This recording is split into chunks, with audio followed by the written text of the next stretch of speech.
Todo cristiano espera que Jesús vuelva por segunda vez. Nuestra mayor esperanza no está en el avance tecnológico, no está en la inteligencia artificial, no está en el avance científico, no está en las cosas o en los tratados que puedan existir, sino el regreso de Jesús. Y nosotros sabemos que mientras más oscura es la noche es porque indica que más cerca esté el amanecer.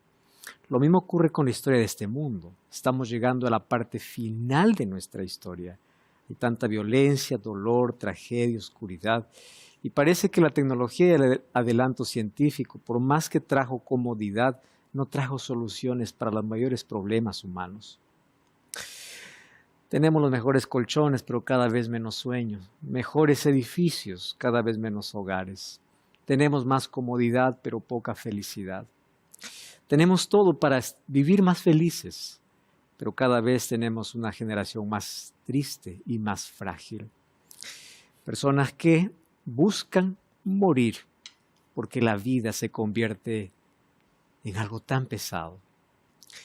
Y cada vez los datos estadísticos son alarmantes. Enfermedades mentales crecen, enfermedades físicas, dolencias, despedidas, abusos, dolor.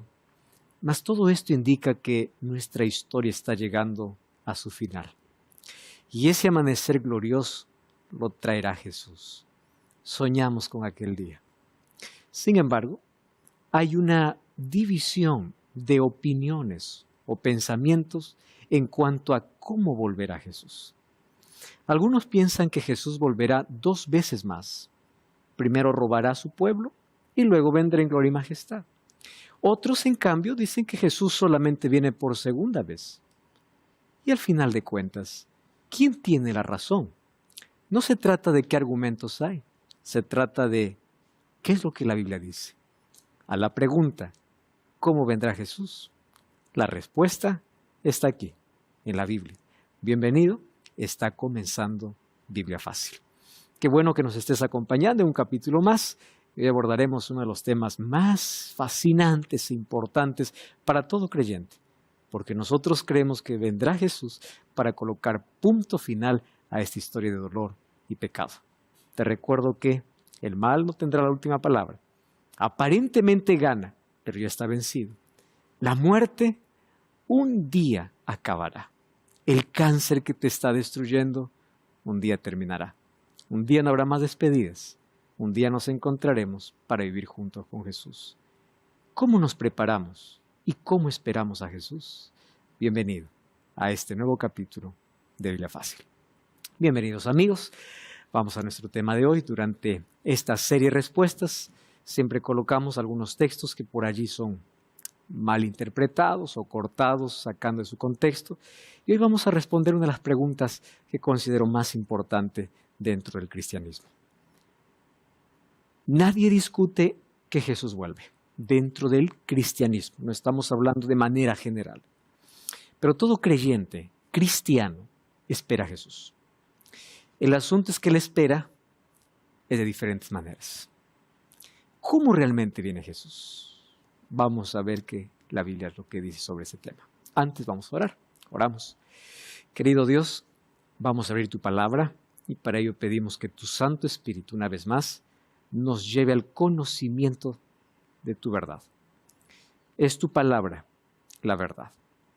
No son nuestras opiniones, no son los datos estadísticos, no es lo que la gente dice, lo que un pastor dice o que una iglesia cree. Es tu palabra. Y si queremos fundamentar nuestras creencias en tu palabra, ayúdanos, por favor, a estudiarla como es debida. Por eso pedimos la dirección de tu Santo Espíritu. En el nombre de Jesús. Amén. Vamos al tema de hoy. La pregunta, ¿cómo vendrá Jesús?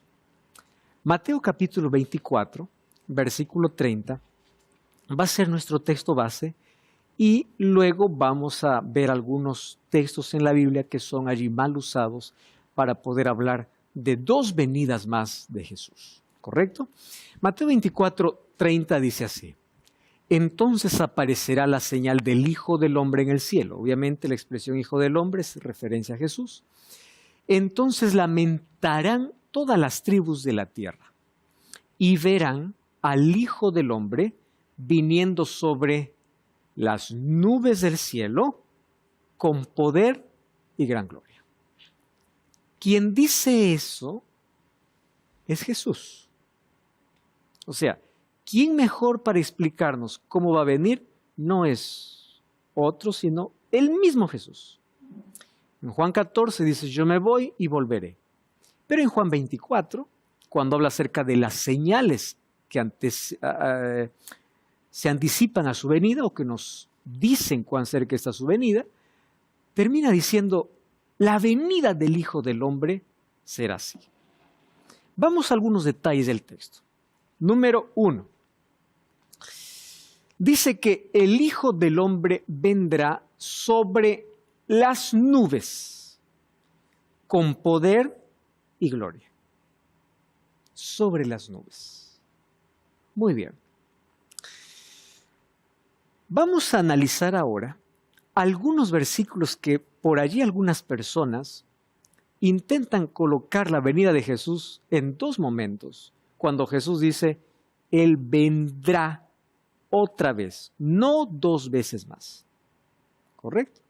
En Juan capítulo 14, versículo 1 al 3, Él dice a sus discípulos, no se turbe vuestro corazón, creed en Dios, creed también en mí.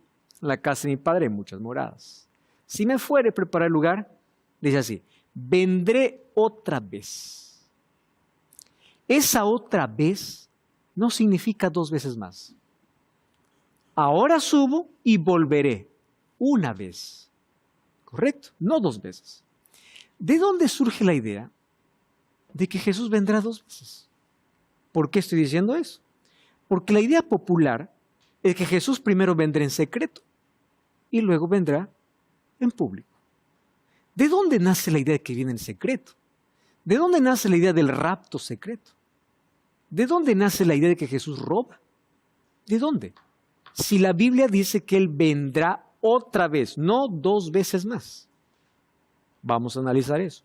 Más antes queremos comenzar con un texto que por ahí muchos críticos han tocado y puede ser que nos ayude inclusive cuando alguien quiere discutir este asunto sobre la venida de Jesús. Mateo capítulo 24, versículo 34 dice así, de cierto os digo que no pasará esta generación hasta que todo esto acontezca. ¿Qué cosa es lo que dicen muchos críticos al poder leer este texto? Jesús está mintiendo. Porque como Mateo 24 habla acerca de la venida de Jesús, Jesús está diciendo, yo vendré en esta generación, o sea, esta generación va a ver mi venida. ¿Es eso lo que Jesús está diciendo? Vamos a Mateo 24, ¿correcto? Porque ahí están las señales, inclusive el primer texto que nosotros leímos. Mateo capítulo 24, vamos a leer el versículo 1 y 2.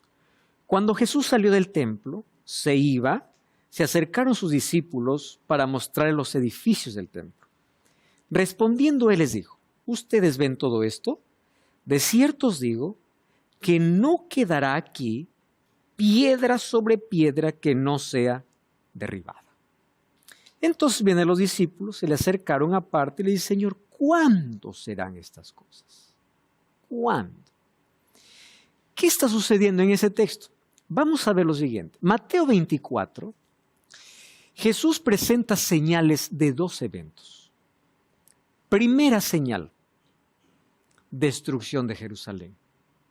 Porque cuando dice, no quedará aquí piedra sobre piedra, no está hablando de su venida.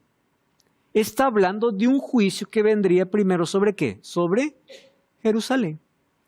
Y en los primeros versículos, incluso nosotros vamos a encontrar algunas señales que tenían que ver con Jerusalén. Por ejemplo, vamos a ver el versículo 15, por ejemplo. Cuando ustedes vean en el lugar santo la abominación desoladora que habla el profeta Daniel, el que le entienda, los que estén en Judea, huyan a los montes. El que esté en la azotea, no descienda para tomar algo de casa. El que esté en el campo, no vuelva atrás para tomar su capa. ¡Ay de los que estén en cinta y de los que críen aquellos días! Orad para que vuestra huida no sea en invierno, bien sábado. ¿De qué está hablando Jesús aquí? De la destrucción de Jerusalén. Resulta que todos los cristianos que atentamente vieron las señales, porque hubieron señales antes que Jerusalén sea destruida. Ninguno pereció, ninguno. Cuando ellos vieron la señal, ellos salieron. Todavía las puertas estaban abiertas cuando el ejército romano vino y cercó la ciudad de Jerusalén. Por alguna razón, esto fue la intervención divina, que el ejército romano tuvo que volver y dejó en libertad. Era la señal para que todos puedan huir. Los cristianos salieron. Y después volvió el ejército. Ahora sí fue destruido completamente el templo y la sangre corría por la ciudad de Jerusalén. ¿Ustedes se acuerdan el momento de la crucifixión de Jesús? Pedro se lava las manos y dice así: este hombre es inocente. Yo no hallo ningún mal en este hombre. La sangre de este inocente caiga sobre ustedes. Claro, él trata de justificarse, pero él está colocando la responsabilidad sobre la gente. ¿Qué responde la gente? Sí, que caiga sobre nosotros y sobre nuestros hijos. Miren hasta qué extremo se llegó aquel día viernes del año 31, cuando condenaron a Jesús. Y cuando Jesús entra a Jerusalén el día domingo, él llora sobre la ciudad. ¿Y por qué llora si todos estaban cantando Hosana al Hijo de David? Por dos cosas. Porque él ve la hipocresía de la gente y que aquellos que decían Hosana, luego iban a decir crucifícale.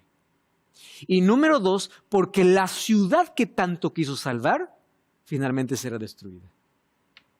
Y allí Mateo 23, 37, ¿no? Jerusalén, Jerusalén, tú que matas a los profetas, apedreas a los que te son enviados. ¿Cuántas veces quise juntar a tus hijos como la gallina junta sus polluelos debajo de sus alas, mas tú no quisiste? Entonces, cuando ellos mismos piden la condenación de la sangre de Jesús sobre ellos, finalmente se cumple la destrucción de Jerusalén. Mas Jesús ya anticipó. ¿Ves todo este templo? De aquí no quedará piedra sobre piedra. Todo será derribado. Entonces los discípulos dicen, para que eso suceda, solo tiene que ser el fin del mundo. Y allí Mateo 24 nos da señales entonces de dos eventos. Primero, la destrucción de Jerusalén y luego la venida de Jesús. Entonces, cuando dice el texto, de cierto digo que no pasará esta generación hasta que todo esto acontezca, ¿en qué contexto está hablando? Toda esta generación verá la destrucción de Jerusalén. Y fue así. Toda esa generación fue testigo. Los creyentes, los cristianos, huyeron, salieron, porque entendieron lo que Jesús les había advertido. Así como fue destruida Jerusalén y aquellos que fueron advertidos se salvaron, entonces Jesús también nos da otro tipo de señales para que nosotros sepamos estar preparados para el regreso de Jesús. Entonces en Mateo 24 se entrelazan dos tipos de señales, del tiempo del fin y señales de alerta para huir de Jerusalén. En ese contexto, dice Jesús, no pasará esta generación, hablando de ¿qué? Hablando de la destrucción de Jerusalén. Muy bien, vamos entonces aquí, el primer asunto sobre la venida de Jesús. ¿Cómo se interpreta? Existe una teología, que es la teología dispensacionalista. Es un poco larga la palabra, mas vamos a resumir así. Dispensación significa tiempo, para que nos quede más fácil de entender. Entonces, ¿en qué cree una teología dispensacionalista? En diferentes periodos de tiempo, ¿correcto? Mas, ¿cuál es el peligro de la teología dispensacionalista? El principal exponente fue Cyrus Scofield. De paso, Scofield es una versión de Biblia. Nosotros debemos considerar una cosa. Todas las versiones de Biblia, obviamente, son traducciones que nosotros tenemos que varían algunas palabras por una mejor comprensión. Pero existen algunas versiones que tienen notas. Y esas notas son divididas por líneas. O sea, hasta aquí es lo que dice el texto. De aquí para abajo es comentario. Existe una versión, que es la versión Scofield, que es una Biblia comentada. O sea, está el texto y acá hay anotaciones o hay comentarios.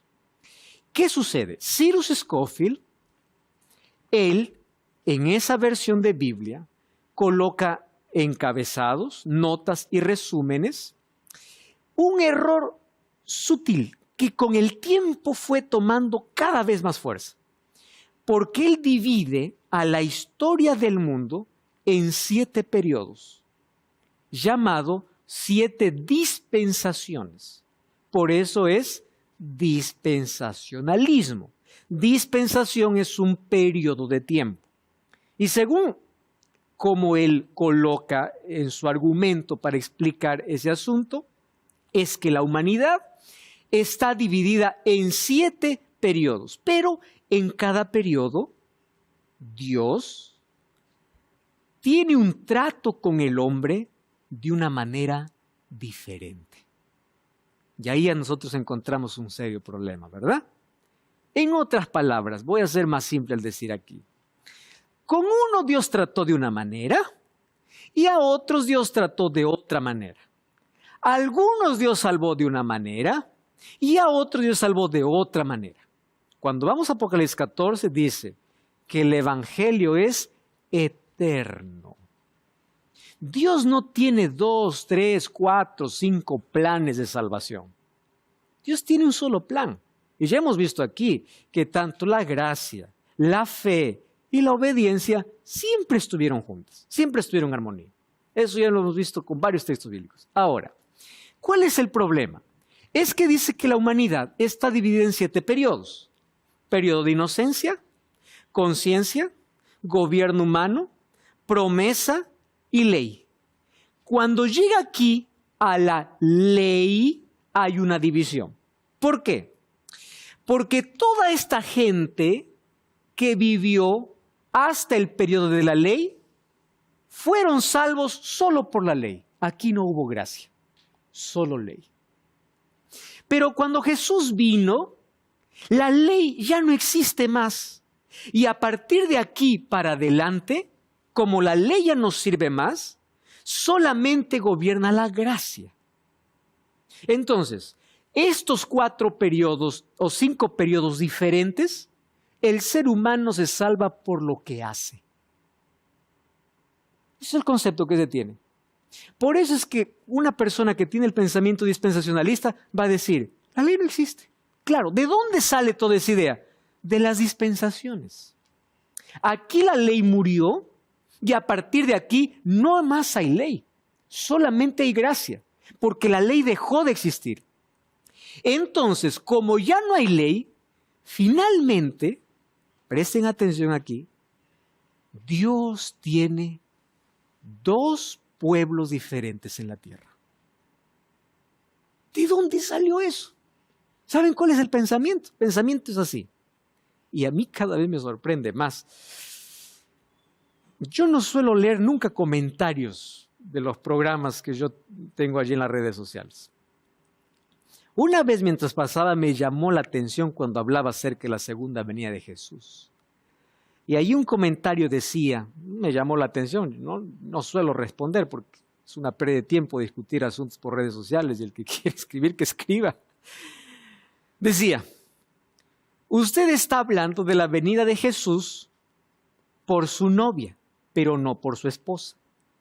Y esto levantó una curiosidad tremenda porque eso me llevó a estudiar un poquito más el dispensacionalismo. Resulta que el dispensacionalismo cree que Dios tiene una novia y una esposa, que son diferentes. Entonces, con la novia es un trato y con la esposa es otro. En otras palabras, Dios es como un polígamo. Dios tiene 2 mujeres. Dios tiene 2 pueblos. Dios tiene 2 iglesias. Una iglesia se salva por la ley y la otra por la gracia. Una esposa que cumpla la ley y la otra no. Todo es gracia. Desde ahí yo siempre hago énfasis. Imagínate llegar al cielo Uno dice, aquí estoy por la ley, el otro, no, yo estoy por la gracia. ¿Qué tipo de salvación es esa? Mas esa está dentro de la teoría dispensacionalista. ¿Qué sucede en esta última dispensación? En el periodo de la gracia, hay aquí, coloqué en amarillo, un intervalo. Coloqué aquí, porque antes del reino milenial ocurrirá un rapto secreto. Pero ese rapto solo será para la iglesia, porque el otro pueblo seguirá sufriendo aquí en la tierra y aparecerá el anticristo. ¿Saben que todo esto, obviamente que me ha llevado a estudiar un poquito más este asunto para ver de dónde uno se puede colgar todas estas ideas? Y luego de la pregunta de Marcelo les voy a decir más o menos dónde tiene su origen. Marcelo. Eso del advenimiento de lo que hablan, ¿sí o no? Exacto. Cuando dice el advenimiento de Jesús, está dividido en dos fases.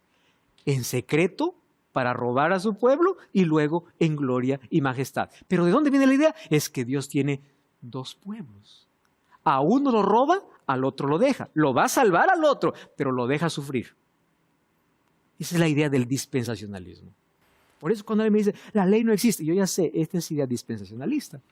Y es muy simple poder hablar acerca de la ley, porque ya les dije, la ley son principios y hay que hacer una diferencia de ley. ¿Qué ley acabó? La ley ceremonial, ¿qué ley terminó? La ley de sacrificios. Pero la ley de Dios, imagínate, la ley de Dios ya no sirve para nada. Honra a tu padre y a tu madre, ya no sirve. No matarás, ya no es pecado. No cometerás adulterio, ya no es pecado. No robarás, no es pecado. Eso dice la ley. O sea, tener otros dioses es normal. Blasfemar el nombre de Dios es normal. Eso dice la ley. O sea, la ley son principios basados en el amor. Bueno, de esto ya hemos hablado en el tema de la ley, pero apenas estoy haciendo un énfasis en eso. Eso del arrebatamiento, que te hablan, como que no lo tenía bien claro y por eso lo pregunté. Así que no, ahora es súper claro todo. Entonces resulta que en estos últimos periodos ya no existe más ley, ahora existe solo gracia y Dios tiene dos pueblos. Y como tiene dos pueblos, Él va a tener dos venidas. ¿Qué les parece esa idea? Entonces, habría que justificarlo con algo, ¿verdad? ¿Cómo yo justifico? Bueno, toman eso de Daniel 9, 24 y 27 de las 70 semanas. Yo aquí, infelizmente, por el tiempo que tengo para explicar ese tema, no voy a explicar esta profecía. Más te ruego que puedas ver la temporada de Daniel en el libro de Biblia Fácil, la temporada de Daniel, porque ahí dedico 2 programas para hablar sobre esta profecía. La profecía de las 2300 tardes y mañanas y de las 70 semanas. Así, bíblicamente. O sea, aquí no te voy a explicar, solamente estoy explicando de dónde se toma esta idea. ¿Correcto? Entonces no voy a explicar cómo surge toda esa profecía, porque ya dije que hay otro lugar donde se explica de la mejor manera. Pero entonces, ¿qué cosa se piensa? Que de las 70 semanas que habla el profeta Daniel, resulta que la última semana no se cumple. Es como si estuviera un reloj donde el reloj profético está con los agujeros avanzando y justo cuando se va a cumplir la última semana dice, no, vamos a hacer una pausa. Y esa última semana se traslada para el final. Porque al final, durante 7 años, reinará el anticristo. Entonces, la última semana de Daniel, capítulo 9, queda como una brecha inexplicable. ¿Qué pasó? En otras palabras, como que Dios se arrepintió y dijo, bueno, aquí no está viendo bien las cosas, vamos a colocar esta semana para el final. Pero ahí tengo la pregunta, si las 70 semanas forman parte de un periodo mayor, que son las 2300 tardes y mañanas, ¿cómo yo saco una semana en la profecía, lo coloco al final y no tengo explicación? ¿Por qué hay ese vacío? Entonces, ahí entendí otro asunto, que esto cada vez me llamó más la atención. El dispensacionalismo cree que Jesús vino a la tierra a formar un reino terrenal. Y eso es lo más curioso porque a Jesús le quisieron coronar varias veces y Jesús siempre huyó. Incluso a Pilato, ¿qué cosa le dice? Mi reino no es de este mundo. ¿Pero qué cree el dispensacionalismo? El dispensacionalismo cree así. Como Jesús no pudo cumplir su plan con los judíos, ¿qué hizo? Como para darle celo a los judíos, les dijo, bueno, ustedes no me quieren, yo voy a formar la iglesia. Ustedes son mi pueblo, pero ellos también son mi pueblo. Ustedes por la ley, ellos por la gracia. Imagínense, ¿no? Entonces, ¿qué cosa va a hacer Dios? Dios va a salvar a su pueblo. Los judíos finalmente se van a salvar para que Dios pueda instituir el reino milenial, pero Él tiene ahora su iglesia. O sea, Dios tiene dos pueblos. Por lo tanto, tiene que haber ¿qué cosa? Dos venidas diferentes. Dos venidas diferentes. Muy bien. ¿De dónde salió esa idea? Pues la Biblia no tiene ningún respaldo para eso. Ninguno. Bueno, de eso más te voy a explicar y lo que la Biblia enseña cómo volver a Jesús después de esta brevísima pausa. No cambies el canal, ya estamos de regreso. Esto es Biblia Fácil. ¿Cuántos creyentes dicen, yo sé cómo vendrá Jesús, vendrá y robará a su pueblo? ¿Dónde está? En la película. ¿Qué película?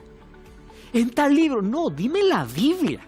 No lo que ves, no las series. No vengas aquí que Hollywood viene a promover de cuando acá la Biblia. Hay poquísimas series. ¿Qué cosa es lo que dice la Biblia sobre esto? Yo quiero que tú puedas profundizar ahora tu conocimiento en la revista Esperanza en la mira de la verdad.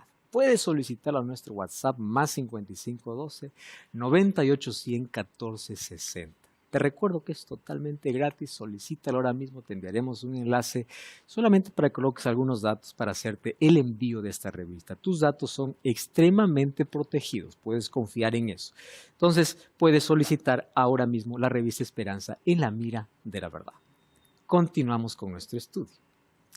Entonces ya vimos que una manera de interpretar la venida de Jesús en dos eventos o dos momentos es porque se tiene la idea de que Dios aquí tiene dos pueblos.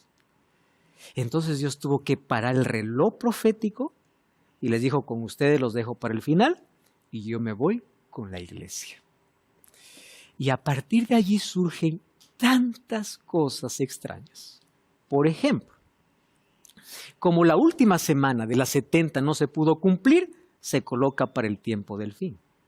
Y resulta que en las 70 semanas, en la última semana, no es la venida del anticristo, es la venida del Mesías. Recuerden que en Daniel capítulo 7, cuando habla de la última semana, está hablando del bautismo de Jesús, de la muerte de Jesús y del fin de oportunidad para el pueblo judío. Esa semana que es importante, en lugar de Cristo lo colocan al anticristo. Porque hay una expresión de la abominación desoladora.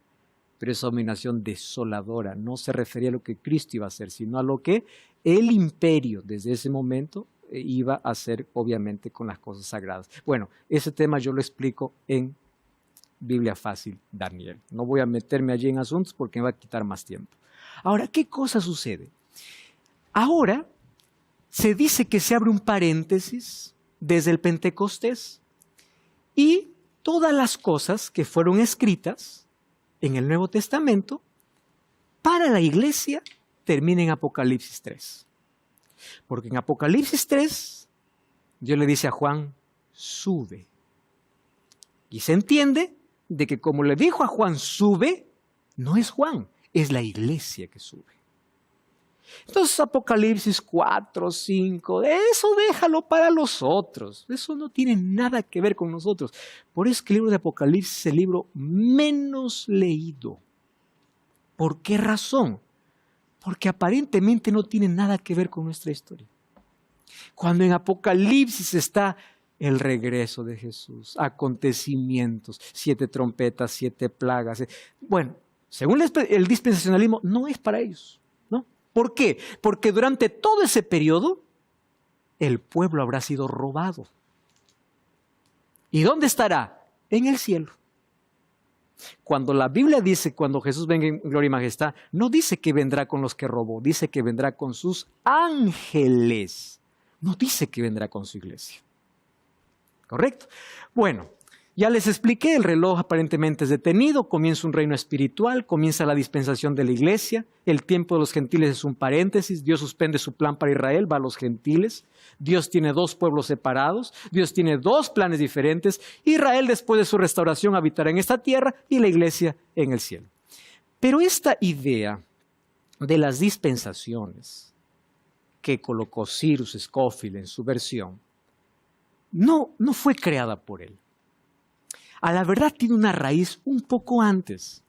Entre los años 1800 al 1882, John Nelson Darby, él, inspirado en los escritos del jesuita español Francisco Rivera, proyectó la venida del anticristo para el final. ¿Qué pasó, amigos? ¿Qué pasó? Resulta que para interpretar las profecías existen tres métodos. Método preterista, método futurista y método historicista. ¿Cuál es la diferencia entre ellos? Cuando hubo un despertar y comenzaron a averiguar las profecías, vieron que ese poder perseguidor, aplastante y que se hacía pasar por Dios era el anticristo. Y ese poder ya estaba gobernando. Entonces, para que la gente no viera ese poder dominante, perseguidor y prohibidor, comenzaron a colocar las profecías en dos direcciones diferentes.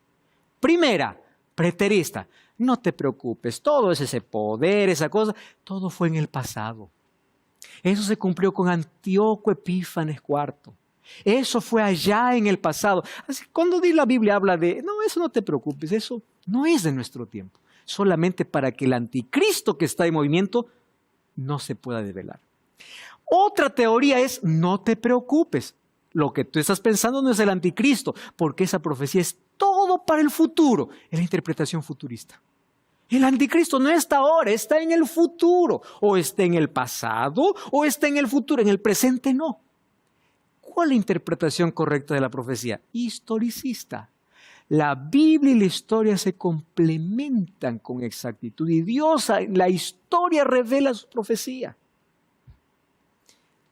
El jesuita español llamado Francisco Rivera, para desviar la visión del verdadero anticristo, colocó la llegada del anticristo para el tiempo del fin. ¿Y dónde lo colocó?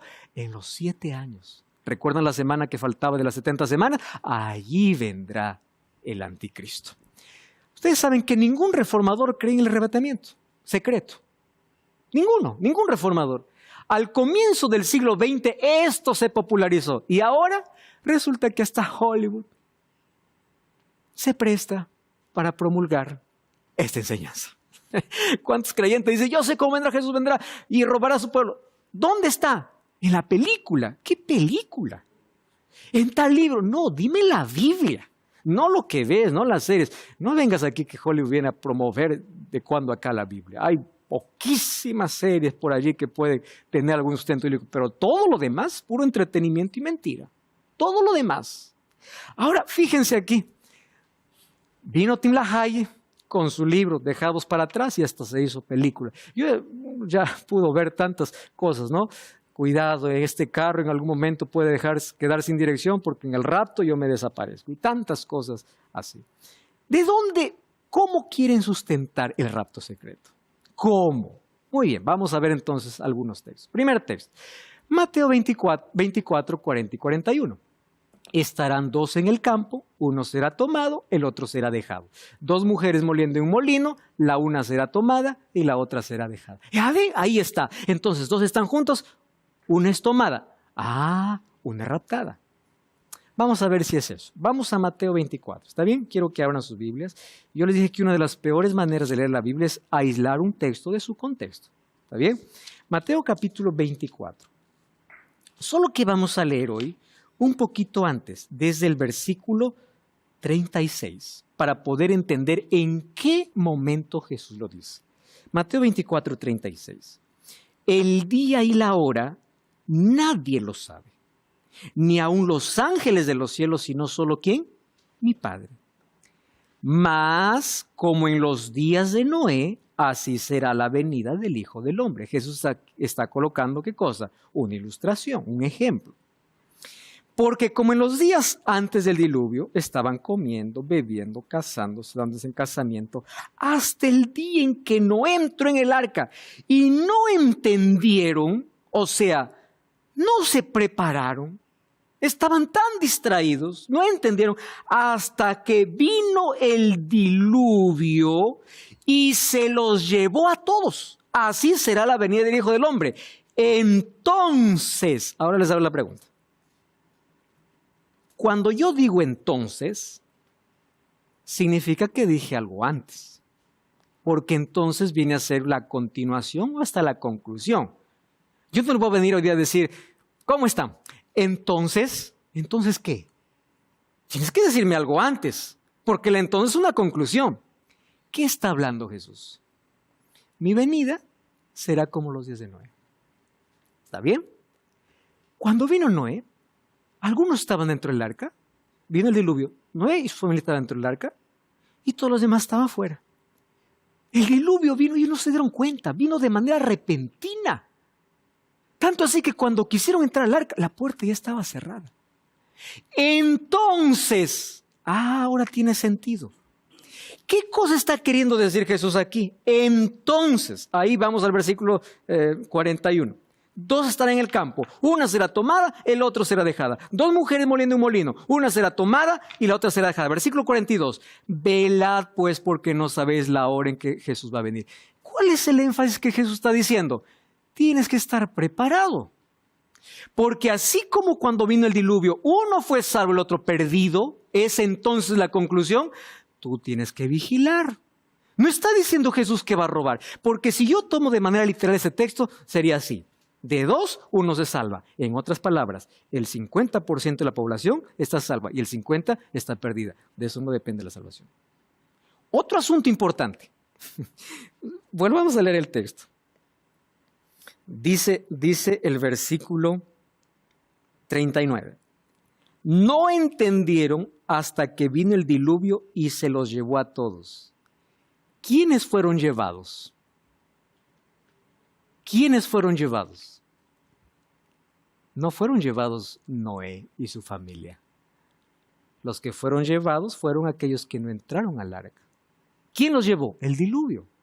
No, ni siquiera para decir que los llevados fueron salvos. Porque vino el diluvio y llevó a todos, aquellos que estaban perdidos, los llevó y los destruyó. Mientras que Noé y su familia estaban protegidos. Ustedes entienden que leyendo el contexto ya podemos entender mucho mejor un texto. Entonces no da como para poder encuadrarlo. Además, Jesús no dijo que vendrá 2 veces más, solamente por segunda vez. Otro texto que por ahí se malinterpreta. 1 Tesalonicenses 4, 16 y 17. El Señor mismo con voz de mando, con voz de arcángel, con trompeta de Dios, descenderá del cielo. Los muertos en Cristo resucitarán primero. Luego nosotros los que vivimos, primero hay resurrección, no se olvide. Los que hayamos quedado, seremos arrebatados. ¿Y saben cómo leen algunos? Seremos arrebatados y cierran la Biblia. Y se acabó el asunto. El texto continúa. Juntamente con ellos. ¿Ellos qué? Los muertos que han sido resucitados. En las nubes para recibir al Señor en el aire y así estaremos para siempre con el Señor. A ver, acompáñenme aquí y díganme dónde está lo secreto. Los vivos no se van adelante. Se van con los muertos resucitados. Pero para que vayan con los muertos resucitados, ¿qué cosa tiene que haber? Voz de arcángel y trompeta de Dios. Una trompeta suena en silencio. Entonces la venida de Jesús no es en secreto. Es gloriosa. Hay resurrección. Hay trompeta. Los vivos son transformados, los muertos son resucitados y juntos se van a recibir a Jesús en el aire. ¿Dónde está lo secreto aquí? Si hay trompetas, si hay voz, si hay voz de arcángel, si es que las tumbas se abren, si es que hay resurrección, si es que hay encuentro, ¿dónde está lo secreto? Entonces, cuando alguien me dice, pastor, ¿usted cree en el arrebatamiento? Creo, pero yo creo en un arrebatamiento glorioso cuando Jesús venga, no es secreto.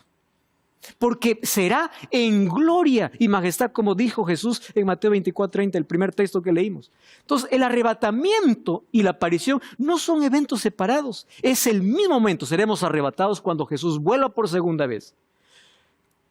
1 Corintios 15:52 habla acerca de la transformación de los justos. Dice así: en un cerrar y un abrir de ojos seremos transformados. No dice seremos arrebatados. Cuando somos transformados, ahora sí somos arrebatados juntamente a aquellos que resucitan. Cerrar y un abrir de ojos no es para arrebatamiento, es para la transformación.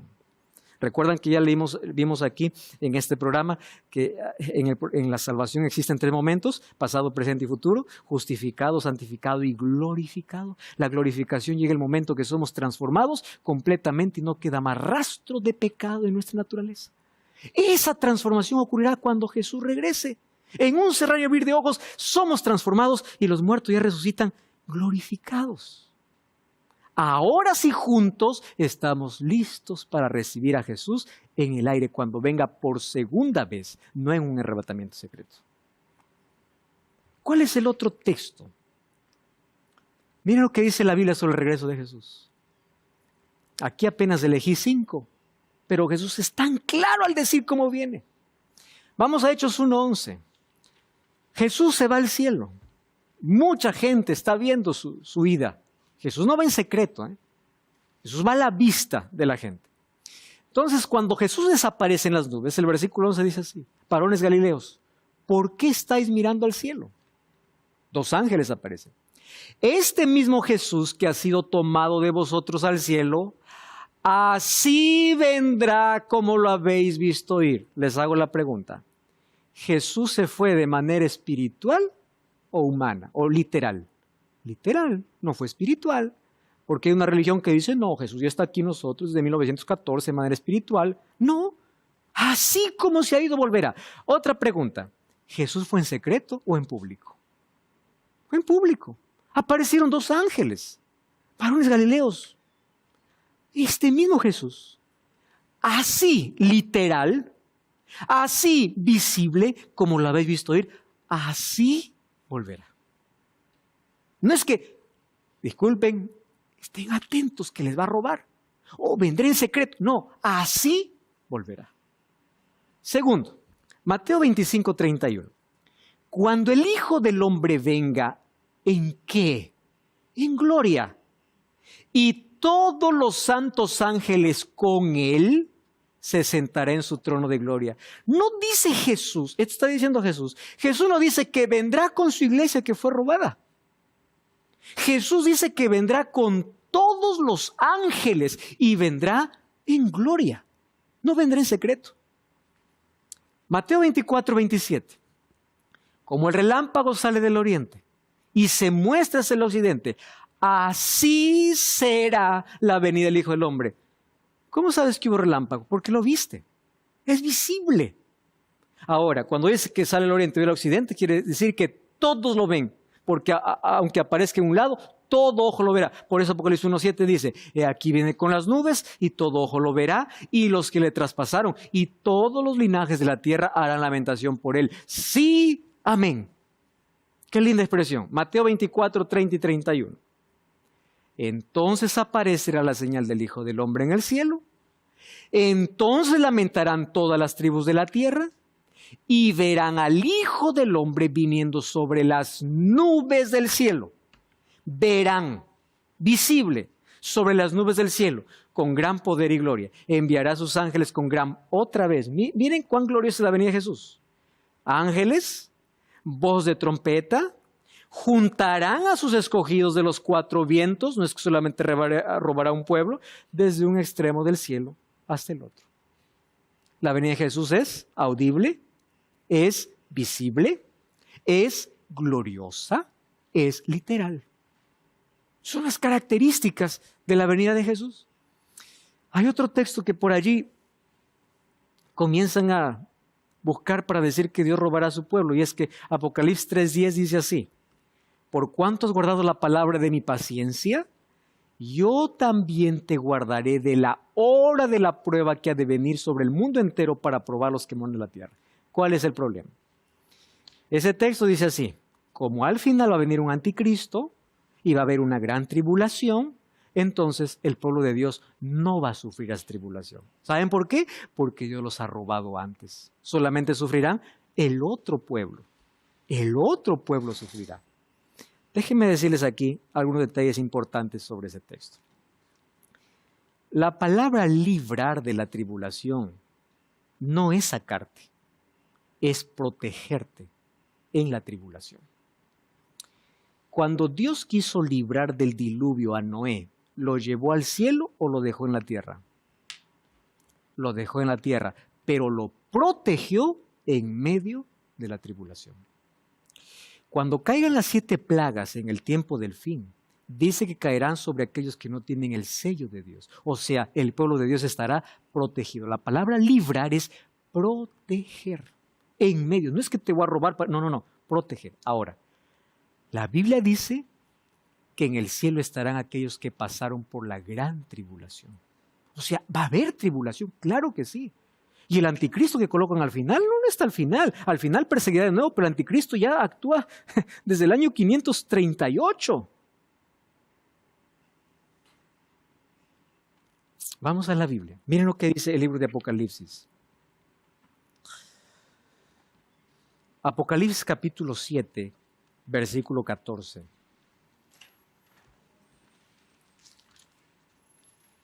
Dice así. Yo le dije, Señor, tú lo sabes, porque hay una pregunta antes que dice, Señor, ¿quiénes son? ¿De dónde han venido estos con ropa blanca? Señor, tú lo sabes. Y él me dijo, estos son los que han salido de la gran tribulación y han lavado sus ropas y las han emblanquecido en la sangre del Cordero. O sea, el pueblo de Dios sí pasará por la tribulación. ¿Cómo será protegido? Dios mandará a sus ángeles. Dios cuidará de sus hijos. ¿Ustedes se acuerdan cómo Dios protegía al pueblo de Israel cuando caían las plagas sobre Egipto? ¿Y ustedes se acuerdan cuál era la protección final para que ningún primogénito muera? No era que hay que ser bueno, que hay que hacer obras. Es, pinta con sangre tu puerta. Porque la garantía de nuestra protección y salvación es Cristo. Es Él. Y la pregunta es, ¿tu puerta tiene la sangre de Jesús? Porque cuando venga la destrucción, la protección viene justamente sobre aquellos que tienen la sangre de Jesús. Cuando uno cree en la teoría dispensacionalista, uno está atacando la Biblia, atacando la profecía, atacando el libro de Apocalipsis y enseñando una doctrina totalmente equivocada. Yo te voy a decir cuál es el peligro. ¿Tú sabes por qué a Jesús no le recibieron cuando vino por primera vez? Inclusive los discípulos estaban decepcionados cuando Jesús murió. ¿Y sabes por qué estaban decepcionados? Porque ellos esperaban un Mesías diferente. Esperaban un Mesías político y no un Mesías que los redima del pecado. Por eso se decepcionaron. Porque ellos esperaban a un Cristo diferente. Satanás ha llevado ese mismo problema para la segunda venida de Jesús. Para que la gente no esté preparada para su segunda venida, les ha llevado por un camino mostrando un Jesús diferente, una venida diferente, que no está en la palabra. Mas hoy tú tienes la posibilidad, al entender este mensaje, de poder esperar la venida de Jesús de la manera correcta. Porque un día una pequeña nube aparecerá en el cielo, que cada vez será más grande, y millares de ángeles vendrán para reunir a todos los escogidos. Yo quiero contemplar esa gloria. Yo espero que cuando llegue ese día estemos preparados y del lado correcto. Trompeta sonará y Jesús aparecerá en gloria y majestad. Todos los ángeles con él. Y solo habrá 2 grupos. Aquellos que levantan las manos para decir este es nuestro Dios y aquellos que huirán de esa presencia diciendo por favor escóndenos de aquella gloria de aquel que está viniendo. ¿Tú sabes por qué esa gente huye de esa presencia? Porque aquella presencia no es extraña. Ellos saben quién es aquel que viene. Aquel que siempre les suplicó para salvar, pero siempre rechazaron a su invitación. Acepta a Cristo. Entrégate a Él. Ora conmigo. Gracias, Señor, porque muy pronto volverás. Mas ayúdanos a esperarte de la manera correcta, preparados para el momento glorioso cuando vengas a llevar a tu pueblo. Te aceptamos como Salvador, en el nombre de Jesús. Amén. Visita una iglesia adventista el séptimo día para continuar comprendiendo el plan que Dios tiene para ti. Dios te bendiga. Hasta la próxima.